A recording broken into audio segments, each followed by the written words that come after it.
Okay friends, તો આપણે સ્વાધ્યાય 3ને આગળ વધારીએ. બરાબર, પ્રીવિયસ લેક્ચરમાં આપણે ઘણા દાખલા જોયેલા, એમાં જ આગળ વધીએ. થોડાક દાખલા છે ને થોડા MCQ બાકી છે. હવે તો 10મો દાખલો એટલે કે વિગતવાળો દાખલો છે. વિગતવાળો દાખલો એટલે કે ભાઈ તમારે પહેલાં દાખલાને એને ગાણિતિક સ્વરૂપમાં કન્વર્ટ કરવો પડશે અને પછી એને ગણવાનો રહેશે. તો તમને અહીંયા અમુક માહિતી આપેલી છે. માહિતી કેવી આપેલી છે? તો એક મેન્યુફેક્ચરર, એક ઉત્પાદક 3 વસ્તુનું ઉત્પાદન કરે છે. વસ્તુ X, વસ્તુ Y અને વસ્તુ Z. અને એ ઉત્પાદન થયા પછી એ વસ્તુને હવે ઉત્પાદન કરે તો ઘર માટે તો નહીં કરતો હોય, એ વેચવા માટે જ કરતો હોય. બરાબર, તો ઉત્પાદકે 3 વસ્તુ XYZનું ઉત્પાદન કર્યું અને એ ઉત્પાદન એ 2 બજારમાં જઈને વેચાયું, બજાર 1 અને બજાર 2.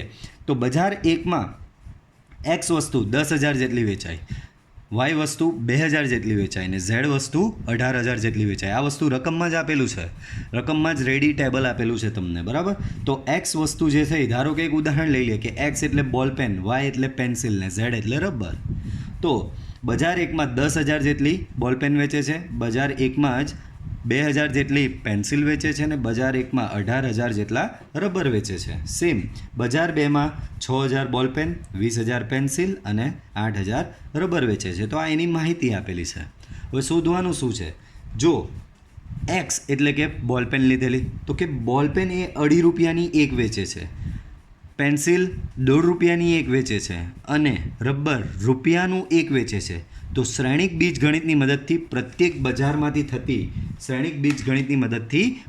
બજારમાંથી થતી કુલ આવક શોધો. તો બહુ સિમ્પલ ભાઈ, એક બોલપેન 2.5 રૂપિયા વેચાતી હોય તો આટલી બોલપેન કેટલામાં વેચાય? આ વ્યવહારિક ગણિત છે આપણું. તો આપણી પાસે કેટલી બોલપેન, કેટલી પેન્સિલ અને કેટલા રબર વેચાય એની માહિતી છે, તથા એક બોલપેન કેટલા રૂપિયાની છે, એક પેન્સિલ કેટલા રૂપિયાની છે અને એક રબર કેટલા રૂપિયાનું છે એ માહિતી પણ છે. આપણે સિમ્પલી શ્રેણિક બીજગણિત, તો સિમ્પલી એનો ગુણાકાર જ કરવાનો છે.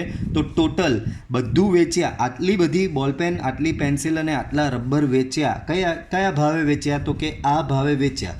આટલી ક્વોન્ટિટીના બોલપેન, પેન્સિલ અને રબર આ ભાવમાં વેચ્યા તો કુલ આવક એની કેટલી થાય એ શ્રેણિકની મદદથી શોધવાનું છે. આવા વ્યવહારિક દાખલા તમે પ્રાથમિક કે માધ્યમિકમાં ભણીને આવ્યા જ છો, પણ એને અહીંયા થોડા અલગ રીતે એટલે કે શ્રેણિકની મદદથી આપણે ગણવાના રહેશે. બરાબર, તો સૌથી પહેલાં જે માહિતી છે એને શ્રેણિક સ્વરૂપે ફેરવવી પડે. પહેલાં આપણે એ પાર્ટ ગણીશું. એ પાર્ટમાં શું શોધવાનું છે? આપણે કુલ આવક શોધવાની કીધી છે. તો કુલ આવક માટે પહેલાં તો જે માહિતી આપણે આપેલી છે તેનો શ્રેણિક અહીંયા બેઠો એવો જ બની જાય. બાળકો, આવું ટેબલ રેડી આપેલું હોય ત્યારે એવો બેઠો જ શ્રેણિક આપણે જાતે બનાવી દેવાનો. તો સેમ જે રીતનું ટેબલ છે એ પ્રમાણેનો પહેલો શ્રેણિક તો મારો એમ જ બની જશે.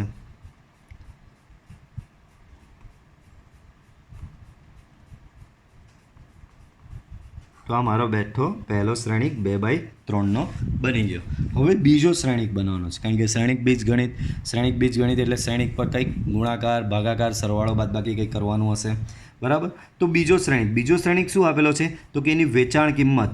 તો બોલપેન X પ્રોડક્ટની વેચાણ કિંમત 2.5 રૂપિયા, Y પ્રોડક્ટની વેચાણ કિંમત 2 રૂપિયા અને Z પ્રોડક્ટની વેચાણ કિંમત 1 રૂપિયો છે. તો અહીં બરાબર XYZની વેચાણ કિંમતનો શ્રેણિક. તો વેચાણ કિંમતનો શ્રેણિક ધારો કે B નામ આપવું. હવે B શ્રેણિક બનાવવાનો કેવો? ભાઈ, આપણે શ્રેણિકનો ગુણાકાર જ કરવાનો છે. મેં સમજાવ્યું, શ્રેણિકનો ગુણાકાર ક્યારે શક્ય બને? જ્યારે પહેલા શ્રેણિકની કક્ષાનો પાછળનો અંક અને બીજો શ્રેણિકની કક્ષાનો આગળનો અંક. તો પહેલા શ્રેણિકની કક્ષાનો પાછળનો અંક તો ફિક્સ છે જ 3. તો હવે બીજો શ્રેણિક તમારે એવો બનાવવો પડે જેની કક્ષાનો આગળનો અંક કમ્પલસરી 3 આવે. તમારી પાસે માહિતી બી ટોટલ 3 જ છે. તો અહીંયાથી તમને હિન્ટ મળી જાય કે 3 હાર મારે બનાવવાની છે, તો 3ને વારા પરથી એક હારમાં મૂકીશ તો જ મારો અહીંયા પહેલો અંક આની સાથે મેચ કરવા માટે 3 થશે. તો તમારી માહિતી અહીંયા કે પ્રમાણે ગોઠવવી પડશે: 2.5 રૂપિયા, 1.5 રૂપિયો અને 1 રૂપિયો. બરાબર, આને ઓર વ્યવસ્થિત લખી દઉં સાદા સ્વરૂપે. તો 2.5, 1.5 અને 1.0. તો 3/1નો આ શ્રેણિક થયો. હવે મારે કુલ આવક શોધવાની છે. તો બહુ જ સિમ્પલ. આ બજાર એકની માહિતી છે. આ રહી બજાર એકની માહિતી. બજાર એકમાં બોલપેન, પેન્સિલ અને રબર આટલા વેચાયા છે અને એક બોલપેન, એક પેન્સિલ ને એક રબરનો ભાવ આટલો છે. તો સિમ્પલી આનો આની સાથે ગુણાકાર કરે તો મળી જાય. સેમ આનો આની સાથે ગુણાકાર કરીશ તો બજાર બેમાં જે મને ઇન્કમ થઈ એ મળી જશે. આમ કુલ આવક તમારી થશે A ઇન્ટુ બી. કુલ આવક શું થશે? કુલ આવક તમારી થશે શ્રેણિક A ઇન્ટુ બી. ચાલો એની એન્ટ્રી પાડીએ અહીંયા. 10,000, 2,000 અને 18,000. બરાબર. આગળના પેજમાં આપણે જોયેલું જ છે, તમને ખબર જ છે, રકમમાં બી આપેલું છે. 20,000 અને 8,000. બરાબર. આ એ થઈ ગયો. એ જ પ્રમાણે અહીંયા બાજુમાં બી લખી દેવાનો. 2.5, 1.5 અને 1.0. બરાબર. હવે આ બેનો ગુણાકાર કરવાનો છે. સિમ્પલી આ બેનો ગુણાકાર કરીએ. આ છે તમારો 2/3 અને આ છે 3/1. તો જે પરિણામી શ્રેણિક થશે, આ 3 ને 3 સરખો એટલે શું ગુણાકાર થવાનો? પરિણામી શ્રેણિક થશે 2/1. તો 2/1 શ્રેણિક થશે. આની પહેલી હાર, આનો પહેલો સ્તંભ 10,000 ગુણ્યા 2.5. બરાબર. તો 10,000 ગુણ્યા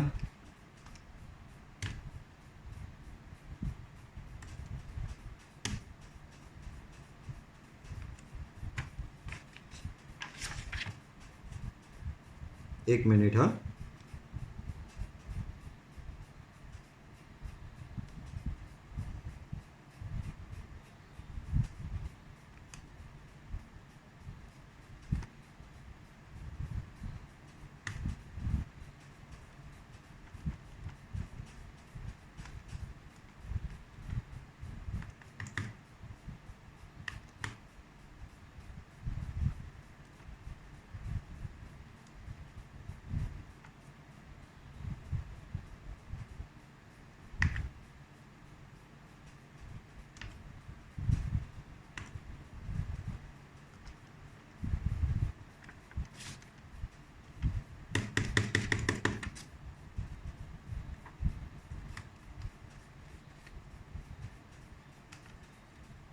ઓકે. કેલ્સી બંધ થઈ ગયેલું હતું. ઓકે. તો 10,000 ગુણ્યા 2.5. બરાબર. તો આપણે ક્યાં હતા? પહેલી હાર અને પહેલો સ્તંભ. 10,000 ગુણ્યા 2.5. બરાબર. તો એ થશે તમારો ટોટલ અહીંયા 25,000 પ્લસ 2,000 ગુણ્યા 1.5. બરાબર. તો 2,000 ગુણ્યા 1.5 તમે કરશો તો 3,000 જેવું આવશે. બરાબર. 3,000. 18,000 ગુણ્યા 1 તો એ 18,000 જ આવશે. બરાબર. આગળ 6,000 ગુણ્યા 2.5 કરીએ તો 6,000 ગુણ્યા 2.5 તો એ થશે 15,000 પ્લસ 20,000 ગુણ્યા 1.5 ગુણ્યા 1.5 તો એ થશે તમારો 30,000 પ્લસ 8,000 ગુણ્યા 1 તો એ થશે તમારો 8,000. તો સિમ્પલી આ બે શ્રેણિકનો મેં ગુણાકાર જ કર્યો છે. રિઝલ્ટ જે આવ્યું તે તમારું 2/1 છે. તો પહેલી હારનો સરવાળો કરો. 25,000 વત્તા 3,000 વત્તા 18,000 તો એ થશે ટોટલી 46,000 થશે આ પહેલી હાર. બરાબર. બીજી હારનું 15,000 વત્તા 30,000 વત્તા 8,000 તો એ થશે તમારું 53,000. ટોટલી થશે 53,000. 2/1. બરાબર. તો આ તમારું શું થયું ખબર? આ ટોટલ આવ્યું એ કયું ખબર? બજાર એકમાંથી થતી આવક. અને આ જે ટોટલ આવ્યું એ તમારી બજાર બેની આવક. કેમ? પહેલી હાર શું દર્શાવે છે? બજાર એકમાં વેચાયેલ પ્રોડક્ટની સંખ્યા અને એ પ્રોડક્ટની કિંમત. તો પહેલી હારમાં અહીંયા શું કર્યું છે તમે? આનો ને આનો જ ગુણાકાર કર્યો. તો આ જે ટોટલ આવક આવી એ તમારી કઈ થશે? બજાર એકમાં બોલપેન, પેન્સિલ અને રબર વેચવાથી થયેલ આવક. બરાબર. પછી તમે અહીંયા આ બીજી હારમાં શું કરેલ? તો કે આનો અને આનો જ ગુણાકાર કરેલો. તો આ બીજી હારમાં જે આવી આ વસ્તુ એ ટોટલ બજાર બેમાં પ્રોડક્ટ વેચવાથી થતી આવક થશે. આમ આ શ્રેણિક પરથી તમને શું મળ્યું? બજાર એકની કુલ આવક ઇક્વલ ટુ ₹46,000 બરાબર. પછી બજાર બેની કુલ આવક ₹53,000. આમ બંને બજારની કુલ આવક બરાબર.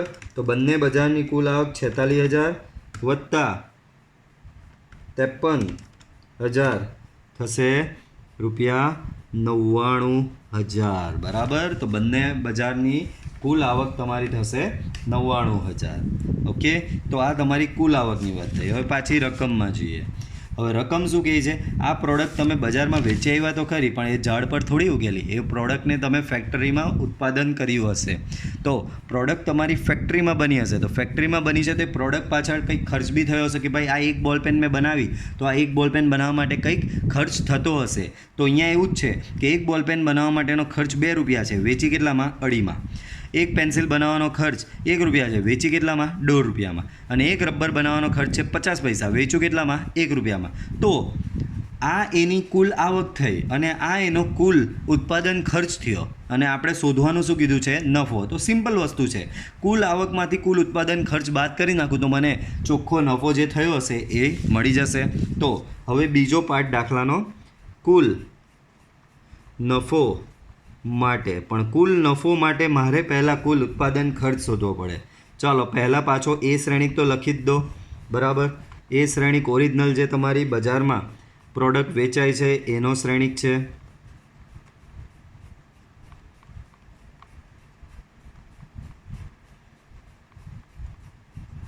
બરાબર.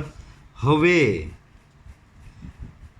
ઉત્પાદન ખર્ચનો શ્રેણિક સી બરાબર. તો આ રહ્યો ઉત્પાદન ખર્ચ, તમને રકમમાં આપેલો જ છે XYZ. સેમ વે પાછો એવો જ શ્રેણિક બનાવશું, માત્ર ચેન્જ શું આવશે? આ ફેરી અહીંયા ઉત્પાદન ખર્ચ આવી જશે બરાબર. તો આ ઉત્પાદન ખર્ચ અહીંયા આવી જશે 2, 1 અને 0.5 બરાબર. ચાલો નેક્સ્ટ પેજમાં જઈએ. તો આમ પહેલાં કુલ આવક શોધેલી, તો આમ કુલ ઉત્પાદન ખર્ચ તમારો થશે A × C. એ છે તમારો, પાછો એક વખત લખું છું, ઘણી વખત એક જ દાખલામાં લખાઈ ગયો. 2,000, 18,000, 6,000, 20,000, 8,000 બરાબર. ઇન્ટુ સી તો કે 2, 1 અને 0.5 બરાબર.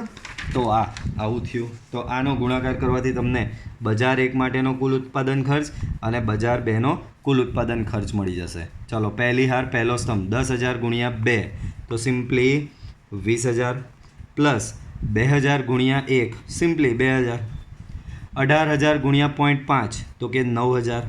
ઓકે. નેક્સ્ટ બીજી હારમાં 6,000 × 2 તો કે 12,000, 20,000 × 1 તો કે 20,000 જ થવાનું, પ્લસ 8,000 × 0.5 તો થશે 4,000 બરાબર. તો 20 ને 9 29 ને 2 31,000 બરાબર. અને અહીંયા 20 ને 12 32 ને 4 36,000 બરાબર. તો આ તમારો બજાર 1 માટેનો ઉત્પાદન ખર્ચ થઈ ગયો, આ તમારો બજાર 2 માટેનો ઉત્પાદન ખર્ચ થઈ ગયો. કેમ આ બજાર 1 ને બજાર 2નો? તો કે ભાઈ આનો આની સાથે ગુણાકાર કરેલો, આ બજાર 1માં વેચાયેલ યુનિટની સંખ્યા, નંગની સંખ્યા દર્શાવે છે, અને આ એનો ઉત્પાદન ખર્ચ. તો બજાર 1ના યુનિટની સંખ્યા ઇન્ટુ ઉત્પાદન ખર્ચ એટલે બજાર 1ની કુલ ઉત્પાદન ખર્ચ થશે. એ જ પ્રમાણે બીજી હાર બજાર 2 દર્શાવે છે, એનો આની સાથેનો ગુણાકાર, તો આ બજાર 2નો ઉત્પાદન ખર્ચ થશે. આમ બજાર 1નો કુલ ઉત્પાદન ખર્ચ કેટલા થશે? ₹31,000. બજાર 2નો કુલ ઉત્પાદન ખર્ચ ₹36,000. તો બંને બજારનો ઉત્પાદન ખર્ચ થશે તમારો 60 66 ને 67,000 થશે. હવે તો તમને નફો શોધવાનો કીધો છે. આથી કુલ નફો બરાબર કુલ આપણે આગળ શોધેલી આ રહી કુલ આવક માઇનસ કુલ ઉત્પાદન ખર્ચ. તો કુલ આવક માઇનસ કુલ ઉત્પાદન ખર્ચ. તો કુલ આવક 99,000 માઇનસ કુલ ઉત્પાદન ખર્ચ 67,000 બરાબર. તો 99,000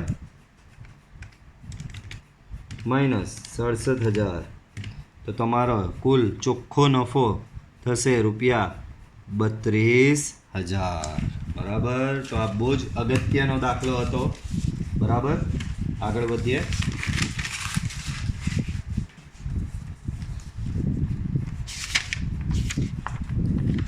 અગિયારમો દાખલો એના પછી. તો 11મો દાખલો શું કહે છે જોઈએ. ચાલો તો 11મા દાખલો બહુ જ સરસ દાખલો મારી દૃષ્ટિએ. તો દાખલામાં એવું કહે છે 11મામાં કે એક્સ એટલે કોઈ એક્સ નથી, એ એક શ્રેણિક છે. એક્સ ઇન્ટુ આ બરાબર આવું હોય તો એક્સ કયો હશે? ધ્યાન રાખજો બાળકો. પહેલાં તો એક્સની કક્ષા તમારે નક્કી કરવી પડશે. તો x into 1 2 3 4 5 6 and that is equal to -7 -8 -9 2 4 6 આવું આપેલું છે. તો શ્રેણિક એક્સ તમારે શોધવાનો રહ્યો છે બરાબર. બોલો આની કક્ષા કેટલી થઈ? તો કે આની થઈ 2/3. આ બી તમારો 2/3નો. તો બાય ડિફોલ્ટ આ બી યુઝ્યુઅલી બરાબર એ રીતનો થશે. ચાલો તે છતાં ચેક કરીએ, ક્રોસ ચેક. પહેલા શ્રેણિકનો પાછળનો આપણે આ શ્રેણિક છે, ધ્યાન રાખજો. પહેલાં તો તમને સમજાવી દઉં બરાબર. આ શ્રેણિકની કક્ષા શું છે એ મારે પહેલાં તો નક્કી કરવી પડશે બાળકો. આનો આની સાથે ગુણાકાર કરવાનો છે બરાબર. તો આપણો નિયમ પહેલા શ્રેણિકની કક્ષાનો પાછળનો અંક. તો એક્સની કક્ષા અહીંયા શોધીએ પહેલાં રફમાં. તો પહેલા શ્રેણિકની કક્ષાનો પાછળનો અંક આપણે આવું કરીએ એના કરતાં સિમ્પલી કરી દઈએ કે આ જે એક્સ છે, એક્સ જે છે એની કક્ષા m ક્રોસ n છે. બાજુમાં એક શ્રેણિક જે છે એની કક્ષા 2/3 છે અને જે જવાબ આવે છે એની કક્ષા છે 2/3. તો આનો ને આનો ગુણાકાર થયો, દેટ મીન્સ આની કક્ષાનો પાછળનો અંક ને આની કક્ષાનો આગળનો અંક સમાન થશે. એનો મતલબ તમને n કેટલો મળ્યો અહીંયા? 2. હવે આ બેના ગુણાકાર બાદ જે નવો શ્રેણિક મળે છે એ 2/3નો મળે છે. અને નવો શ્રેણિકની કક્ષા કઈ હોય? તો કે આનો આગળનો ઇન્ટુ આનો પાછળનો, એટલે m ક્રોસ 3 બરાબર 2 ક્રોસ 3 થશે બરાબર. ધ્યાન રાખજો, પાછું એક વખત સમજાવું છું. આનો ને આનો ગુણાકાર શક્ય થયો એનો મતલબ આની કક્ષાનો પાછળનો અંક એટલે કે n અને આની કક્ષાનો આગળનો અંક એટલે 2. એટલે કે તમને આના પરથી શું સંબંધ મળ્યો? n બરાબર 2. હવે આનો ને આનો ગુણાકાર થયા બાદ જે શ્રેણિક બન્યો તે 2/3નો બન્યો અને નિયમ પ્રમાણે આનો ને આનો ગુણાકાર થાય અને જે શ્રેણિક બને કયો બને? m ક્રોસ 3નો બને. અને બહેનો કેટલો છે? 2 ક્રોસ 3. તો અહીંયા સામે કમ્પેર કરો તો m બરાબર તમને શું મળે? 2 મળે. ઇન શોર્ટ તમારી એક્સની કક્ષા અહીંયા શું નક્કી થઈ? 2/2 નક્કી થશે. આયરું m ક્રોસ આમ x of m cross n બરાબર શું થશે? x ઓફ 2 ક્રોસ 2 બરાબર. તો આ રીતે તમારે એની કક્ષા તો પહેલાં નક્કી કરવી જ પડે બરાબર. હવે એક્સ અનનોન છે તો ધારો કે એક્સ બરાબર કોઈ બી લઈ લ્યો, A B C D 2/2નો બનાવવાનો છે બરાબર. તો 2/2નો શ્રેણિક અહીંયા કોઈ બી આવી રીતે લઈ લઈએ. Okay, A B C D 2/2નો બનવાનો છે. પાછું એક વખત જેને આ સમજ નથી પડી એક વખત પાછું અહીંયા એક્સપ્લેન કરું છું બરાબર. આ થોડું રફ વર્ક જેવું થઈ ગયું, વાંધો નહીં બરાબર. આ અહીંયા એક્સ હતો તો બાળકો અહીંયા જે એક્સ હતી એની કક્ષા મેં ધારી લીધી m ક્રોસ n. એની બાજુમાં આ જે શ્રેણિક છે જેની સાથે એનો ગુણાકાર થવાનો છે બરાબર, એ શ્રેણિક ધારો કે y છે, એની કક્ષા જે છે તે કઈ છે? 2 ક્રોસ 3. આ બેનો ગુણાકાર ક્યારે શક્ય હોય? જ્યારે આ ને આ સરખો હોય, બરાબર. તો આ ને આ સરખો હોય ક્યારે હોય? તો n બરાબર તમને અહીંયા 2 મળ્યો, ગુણાકાર શક્ય થયો તો જ તો આવ્યો, એનો મતલબ આ ને આ સરખું હશે. તો તમને આના પરથી શું તારણ મળ્યું? આ બે પરથી n બરાબર 2 તો મળી ગયો. હવે આ x અને yનો ગુણાકાર થયા બાદ આ નવો જે શ્રેણિક બન્યો, x અને yનો ગુણાકાર થયા બાદ નવો જે શ્રેણિક બને એની કક્ષા શું થશે? m×3. તો આ બેના ગુણાકાર બાદ જે શ્રેણિક બને એની કક્ષા m×3 થાય છે. પરંતુ તમને રકમમાં આપેલું એના પરથી જે રિઝલ્ટ આવે છે એની કક્ષા શું થઈ? 2×3. તો આના પરથી શું તારણ નીકળે? આ 3 ને 3 સમાન છે, તો આ m અને 2 સમાન હશે. તો આના પરથી તારણ શું નીકળ્યું? m બરાબર 2. દાખલો ગણો ત્યારે આ વસ્તુ તમારે બતાવવાની, આ રફલી નહીં બતાવતા, આ વસ્તુ તમે નોટમાં બતાવજો. તો m 2 મળ્યો. આમ તમને x ઓફ m×n શું મળ્યું? x of 2/2. તો મેં x શ્રેણિક 2/2નો આવો કોઈ ધારી લીધો, a b c d. ચલો હવે એ x ને અહીંયા મૂકી દઈએ, a b c d અહીંયા થશે 1 2 3 4 5 6 and that is equal to -7 -8 -9 2 4 and 6. ચલો શ્રેણિકનો ગુણાકાર કરીએ, બરાબર. આ 2/2નો છે, આ છે 2/3નો, બરાબર. તો આ ગુણાકાર શક્ય જ છે, બરાબર, ને રિઝલ્ટ જે બનશે એ 2/3નું બનશે, બરાબર. ચલો તો પહેલી હાર પહેલો સ્તંભ, તો a × 4b થશે, a + 4b. પહેલી હાર બીજો સ્તંભ 2a + 5b. પહેલી હાર ત્રીજો સ્તંભ 3a + 6b. બીજી હાર પહેલો સ્તંભ c + 4d. બીજી હાર બીજો સ્તંભ 2c + 5d.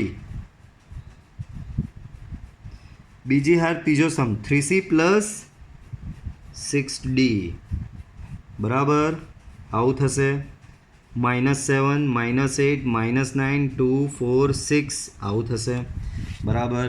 ચાલો હવે બે શ્રેણિક સમાન છે, તો શ્રેણિકોની સમાનતા પરથી બહુ સિમ્પલ. હવે તો કોઈ બી લઈ લેવાનું. a + 4b બરાબર તમને શું મળશે? -7, બરાબર. 2a + 5b બરાબર -8 and 3a + 6b = -9. સેમ આના પરથી c + 4d = 2, 2c + 5d = 4 and 3c + 6d = 6. Simply આ ત્રણમાંથી કોઈ બી બે સમીકરણને ઉકેલશો એટલે તમને a અને બીની કિંમત અહીંયા મળી જશે, ને આ ત્રણમાંથી કોઈ બી બેને ઉકેલશો એટલે તમને અહીંયા સી અને ડીની કિંમત મળી જશે. તો આ દાખલો આ રીતે સિમ્પલી સોલ્વ થશે. એના પછી પાછો થોડો થિયોરિટિકલ ટાઈપ દાખલો દેખાઈ રહ્યો છે. ઓકે, હા. તો એ અને બી સમાન કક્ષાવાળા ચોરસ શ્રેણિક હોય અને એ બી બરાબર બીએ છે એવું આપી દીધું છે, વાંધો નહીં. તો ગાણિતિક અનુમાનના સિદ્ધાંતથી એકમાં 2 દાખલા આપેલા તમને. ગાણિતિક અનુમાનનો સિદ્ધાંત, એના ઘણા દાખલા આજે આપણે ગણ્યા. ચલો એમાં પહેલો દાખલો લઈએ.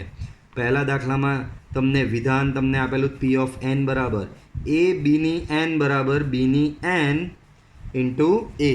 આને ગાણિતિક અનુમાનના સિદ્ધાંતથી સાબિત કરવાનું છે. તો આપણા સ્ટેપ ફોલો કરવાના. n બરાબર 1 માટે, તો n બરાબર 1 માટે પહેલાં વાત કરીએ. તો n બરાબર 1 માટે વાત કરીએ LHS. તો આ રહ્યું LHS. આ LHSમાં n બરાબર 1 મૂકી દો. સો a બીની 1 that is equal to ab. RHS, સો RHSમાં બી અહીંયા n ની જગ્યાએ 1 મૂકી દો, તો b ની 1 × a, સો b a થશે, બરાબર. That means your LHS equal to RHS. Okay, therefore p of 1 સત્ય છે. નેક્સ્ટ સ્ટેપ n = k માટે, બરાબર. તો અહીંયા આપણે લખવાનું, હવે ધારો કે pk સત્ય છે.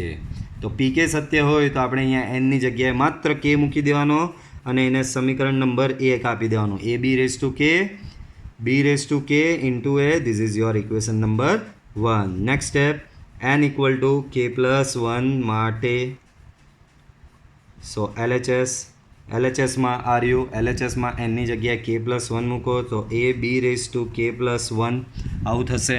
બરાબર. હવે મેં તમને કીધેલું કે આ સમીકરણ 1નો કોઈ બી હિસાબે આમાં યુઝ કરીને જ સાબિત કરવાનું હોય તો મારે એ બી રેઝ ટુ કે લાવવું હોય તો બી રેઝ ટુ કે પ્લસ 1ને છૂટો પાડવો પડે તો એ બી રેઝ ટુ કે ઇન્ટુ બી આવું લખી શકાય.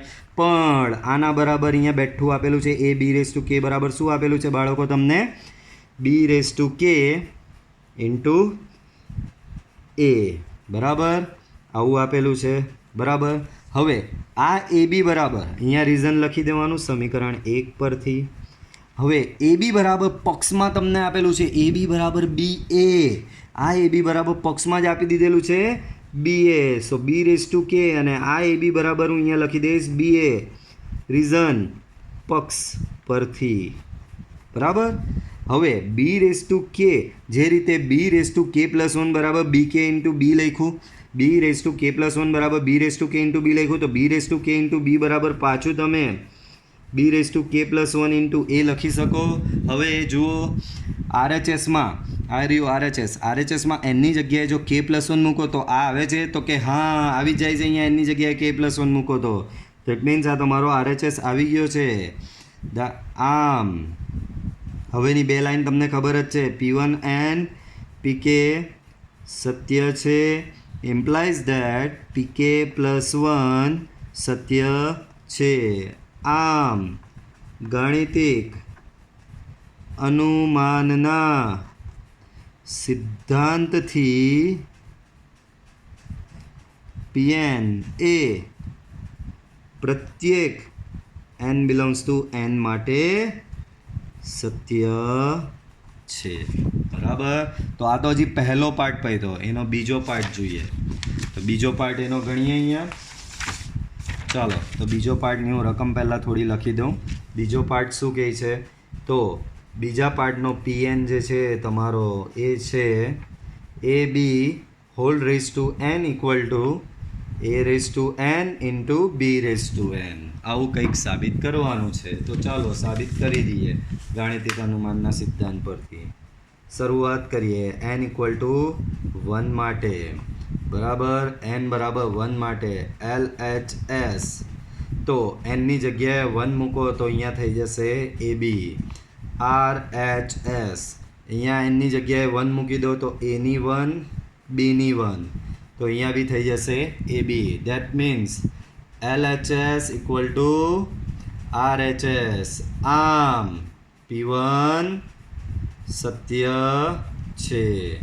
સેમ નેક્સ્ટ કરીએ n ઇક્વલ ટુ કે માટે તો અહીંયા આપણે શું કરીએ હવે ધારો કે PK સત્ય છે તો માત્ર nની જગ્યાએ અહીંયા કે મૂકી દેવાનો અને એને આપી દેવાનું સમીકરણ નંબર 1.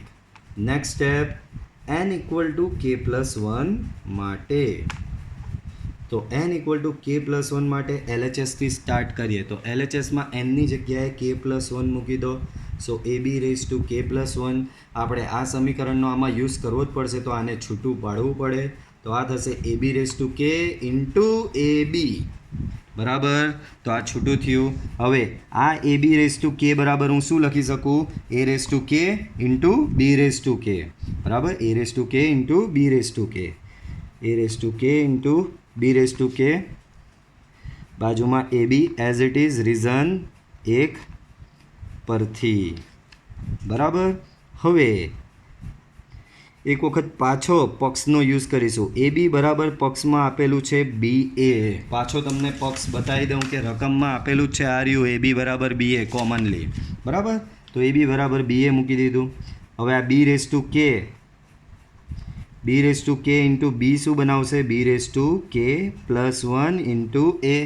આને થોડું હવે શફલ કરીને લખીએ તો આવું લખી શકાય બી રેઝ ટુ કે પ્લસ 1 એ રેઝ ટુ કે ઇન્ટુ એ એ શું બનાવશે તમારું a raise to k plus 1, બાજુમાં છે b raise to k plus 1. શું RHSમાં એનની જગ્યાએ k પ્લસ 1 મૂકવાથી આવું મળે છે? તો જોઈએ.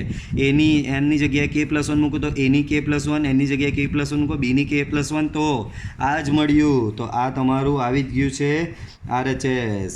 આમ અહીંયાની 2 લાઈન તમને ખબર જ છે, આગળ લખી હિસાબે લખી દેવાની. આગળ તો હવે MCQ આવી ગયા, બરાબર. ચાલો MCQ જોઈએ. 13 નંબર. તો એમ કહે છે કે એ બરાબર આ શ્રેણિક છે 2/2 નો. એ બરાબર શું છે? 2/2 નો આવો શ્રેણિક છે, બરાબર.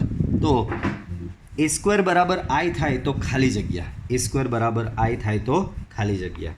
તો અહીં A square equal to I, બરાબર. ચલો તો A square alpha beta gamma minus alpha. A square એટલે a ઇન્ટુ a જ થશે, alpha beta gamma minus alpha. બાળકો I એટલે એકમ શ્રેણિક 1 0 0 1. બે શ્રેણિકનો ગુણાકાર કરીએ અહીંયા. તો પહેલી હાર પહેલો સ્તંભ તો alpha into alpha, alpha square. Beta into gamma તો પ્લસ બીટા ગામા. પહેલી હાર બીજો સ્તંભ alpha into beta, alpha beta, beta into minus alpha, minus alpha beta. બીજી હાર પહેલો સ્તંભ gamma into alpha, so alpha gamma minus alpha into gamma, minus alpha gamma, બરાબર. પછી બીજી હાર બીજો સ્તંભ તો બીટા ગામા અને minus alpha into alpha, alpha square.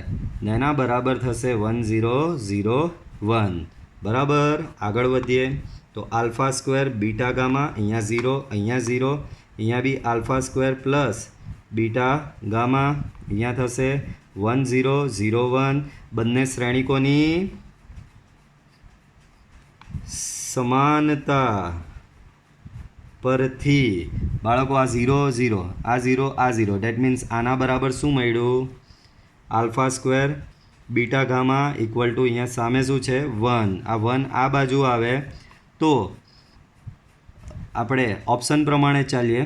Option પ્રમાણે ચાલીએ તો ઓપ્શનમાં આ રહ્યું.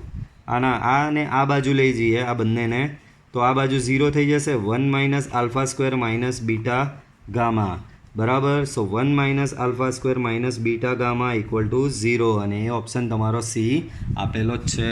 તો આ રીતે થશે સોલ્વ. એના પછીનો થિયરિટિકલ જેવો છે. શું છે જોઈએ. ઓકે, જો એ સમમિત અને વિસમમિત બંને એક સાથે, ચાલો બહુ જ સરસ. તો એમ કીધું છે કે ભાઈ એ સમમિત છે. Very good. તો સમમિત હોય તો શું થાય ખબર? a ડેશ બરાબર a થાય. પછી કહે છે કે એ સમમિત બી છે અને સાથે વિસમમિત બી છે. તો વિસમમિત હોય તો શું થાય ખબર? a ડેશ બરાબર માઇનસ a, બરાબર. સમમિત હોય તો શું થાય? a ડેશ બરાબર a ને વિસમમિત હોય તો a ડેશ બરાબર માઇનસ a. આ સમીકરણ 1, આ સમીકરણ 2, બરાબર. એકની બંનેની, એકની અને બેની ડાબી બાજુ જોશો તો a ડેશ જ છે. તો આ બંને સરખા છે તો આ બંને બી સરખા થશે. તો હવે 1 અને 2 પરથી આ ડાબી બાજુ સરખી છે 1 અને 2ની, તો એની જમણી બાજુ પણ સરખી થશે. એટલે કે a બરાબર માઇનસ a થશે. માઇનસ એ આ બાજુ આવે તો 2a બરાબર 0 થશે. 2 સામે ચાલ્યો જાય, ડેટ મીન્સ a બરાબર 0. ડેટ મીન્સ તમને a બરાબર 0 એ શું દર્શાવે છે ખબર? શૂન્ય શ્રેણિક દર્શાવે છે. તો અહીંયા જો ઓપ્શન હોવો જોઈએ આ રહ્યો, એ તમારો થશે શૂન્ય શ્રેણિક. 15મો જોઈએ. જો એ બાતે એ સ્ક્વેર બરાબર a છે તો કે આ પક્ષમાં કંઈક આવું આપી દીધું કે એ સ્ક્વેર બરાબર a થાય છે. તો આની વેલ્યુ શોધવાની છે. સ્ટાર્ટ કરીએ. I પ્લસ એનો ક્યુબ માઇનસ 7a શોધવાનું. બાળકો તમને એક ફોર્મ્યુલા યાદ કરાવી દઉં, યાદ હોય કે નહીં હોય ખબર નહીં. a પ્લસ બીનો ક્યુબ હોય તો a cube plus b cube plus 3ab in the bracket a plus b. તો અહીંયા I પ્લસ એનો ક્યુબ છે તો બાળકો એમાં એ જ ફોર્મ્યુલા લાગશે. આ a અને આ તમારો b. તો આના પ્રમાણે પહેલાં a ક્યુબ છે તો અહીંયા થશે I ક્યુબ. આના પ્રમાણે અહીંયા b ક્યુબ છે તો અહીંયા થશે a cube. 3ab so 3ia બ્રેકેટમાં a plus b તો થશે I plus a minus 7a, બરાબર. આવું થશે. આગળ વધીએ બાળકો. I ક્યુબ તમને કહી દઉં એકમ શ્રેણિક, એકનો ઘન જે રીતે એક જ થાય તેમ I ક્યુબનો બી ઘન I જ થશે. આ એ ક્યુબ છે એની જગ્યાએ હું એ સ્ક્વેર ઇન્ટુ એ લખી શકું? ડેફિનેટલી લખાય. આઈ ઇન્ટુ એ મેં લાસ્ટ લેક્ચરમાં જ સમજાવેલું કે આઈ ઇન્ટુ એ કરો કે એ ઇન્ટુ આઈ, મતલબમાં એકમ શ્રેણિક સાથે કોઈ બી શ્રેણિકનો ગુણાકાર કરો એનો એ જ શ્રેણિક પાછો આવે, બરાબર, -7a. પણ બાળકો હવે એ સ્ક્વેર બરાબર એ તમને પક્ષમાં જ આપેલું છે, તો આ એ સ્ક્વેર બરાબર અહીંયા એ થઈ ગયો. આગળ વધ્યા 3a ઇન્ટુ આઈ થશે પ્લસ 3a ઇન્ટુ એ, તો 3a સ્ક્વેર થશે, 3a ઇન્ટુ એ 3a સ્ક્વેર થશે, માઇનસ 7a. અહીંયા આઈ થશે, અહીંયા આ થશે એ સ્ક્વેર, અહીંયા એ ઇન્ટુ આઈ પાછો શું થશે? એ થશે, બરાબર. અહીંયા 3a સ્ક્વેર માઇનસ 7a. પાછો એ સ્ક્વેર બરાબર એ લખી શકો પક્ષ પરથી, બરાબર. તો આ એ થઈ ગયો, આ 3a થઈ ગયો, આ બી તમારો 3a થઈ ગયો, આ અહીંયા 7a. એ પ્લસ 3a પ્લસ 3a તો અહીંયા થશે 7a, બાજુમાં ઓલરેડી -7a છે, આ બંને કેન્સલ થઈ ગયા. સો ફાઇનલ આન્સર આવ્યો માત્ર આઈ, ઓપ્શનમાં છે જ આઈ. ઓકે, તો આ સાથે આ ચેપ્ટર શ્રેણિક ચેપ્ટર તમારું અહીંયા પૂરું થાય છે. હું હજી ગણિત ટેસ્ટિયો નોલેજ, હેન્ડ રિટન ટેસ્ટિયો નોલેજ તમને સેન્ડ કરીશ. એ ટેસ્ટિયો નોલેજ એટલે કે તમારે એક્સ્ટ્રા એક્ઝામ્પલ તમારે જાતે ગણવાના રહેશે. પ્લસ જ્યારે આપના ક્લાસ રિઝ્યુમ થશે ત્યારે આપણે આના એક્સ્ટ્રા MCQ, આની ઘણી બધી ટ્રિક્સ છે, એ ટ્રિક્સ બી આપણે ક્લાસમાં જ જોઈશું. ઓકે, વિડીયોમાં એ ટ્રિક્સ કરવાની તમને મજા નહીં આવશે ને મને ભણાવવાની મજા આવશે નહીં. તો એ ટ્રિક્સ અને બધું MCQ આપણે ક્લાસ રેગ્યુલરલી સ્ટાર્ટ થશે ત્યારે જોઈશું. Till then good bye.